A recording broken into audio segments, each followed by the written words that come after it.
BBC Radio Northampton. This is Stuart Linnell. Now, if you're a Cobblers fan, you may well have heard the sad news that a face known to many at Six Fields, or the PTS Academy Stadium as it now is, has sadly passed away. Frank Grande was the club historian and statistician at Northampton Town Football Club, a keen supporter.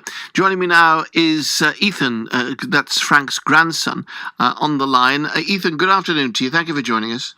No problem. Good afternoon, Stuart. Condolences to you and to your family. For those who didn't know Frank, and obviously he was special to you, he was your granddad, but tell us about him. Yeah, Frank was a very private cobbler's man. Cobbler's mad.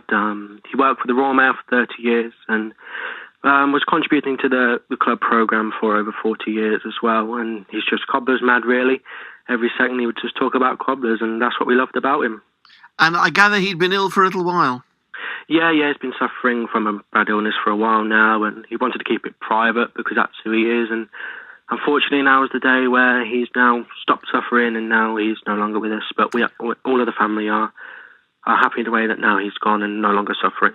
Indeed so. John Morris, of course, well known to so many of us in sport in Northamptonshire, among the many paying tributes on Facebook, John says, deeply saddened by the news that Frank, the club statistician and lifelong supporter of the Cobblers, has passed away after a long and brave battle with illness. And John says, tributes will pour in, all of them richly deserved. My prayers and sympathy, he says, for my very good friend Frank, but also for all his family. In so many ways, Frank was the heart of Northampton Town Football Club. Is that a good summary? Definitely. We've had so many tributes, so many. I just want to say thank you to that. Thank you for all the people who've sent messages in. It's been so grateful. I'd also like to say thank you to the club and Gareth Wilkshire. It's been so helpful and so helpful through this difficult time. I'll read you the tribute from the chairman, Kelvin Thomas, in a minute, but he was named, wasn't he? Frank was named the EFL League Two Supporter of the Year not long ago. Yeah, we thank the club for nominating him for that because he's does so much for the Cobblers, and his records are so up to date, and they're so key, and he does so much for the club, and I just thank the club so much for their support and the gestures they've been given to us. I guess you and the family will inherit those records now, won't you? They're a bit special. Yes, definitely. I'm going to continue doing the records, keeping them up to date as long as I can, and following the family tradition on. That's quite something to keep going, isn't it, really? And what about Cobblers fans? Have they been in touch over the last 24 hours or so? Oh, we've had so many messages. My phone has not stopped all morning. It's been going and going with all these amazing tributes, and I just want to say again, thank you for that. It's been really appreciate all your support, and I'm passing all your messages on to Tina, Frank's wife, and she really thanks you all for that. From talking to Frank, Ethan, he must have had some fantastic memories of watching the Cobblers. Yeah. His first game was he told me his first game was a 1-1 draw versus Exeter at the county ground, and his next door neighbour took him to that game because his dad was Italian and didn't really like football, and that's how he got into the Cobblers with his neighbour taking him, which he really thanks for this day, because otherwise we wouldn't be talking today.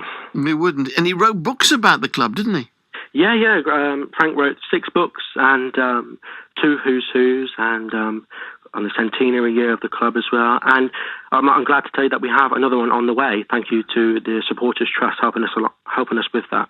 And he contributed to the Matchday programme, of course. Now, let me read you this statement from Kelvin Thomas, the chairman of the Cobblers. He says, "We knew Frank was poorly, but this is an incredibly sad day, and all of us at the club are devastated. He'll leave a huge hole in the community of this football club. He's been of great assistance to the club over many years, whether it be writing for the club programme, checking records, helping to arrange for former players to attend matches, or just helping out in any way he could.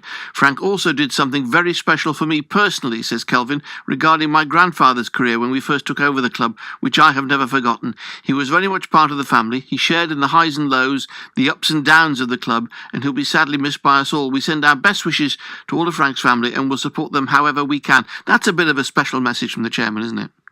Yeah, definitely. And when Frank gave him the record of his grandfather, it was really, really appreciated, because he didn't know some of the things that we showed him, and he invited us down to the club in the director's lounge, and we had a nice meal with him, had a nice chat with his father as well, which was really nice. And Calvin has helped us along the way with me trying to bring in the statistics into the modern day and using social media and introducing Cobblers Past on social media and our website, cobblerspast.com. So I encourage people to go and use that when they can, because it's a really great resource that I've tried to create to use all this brilliant information that Frank has created.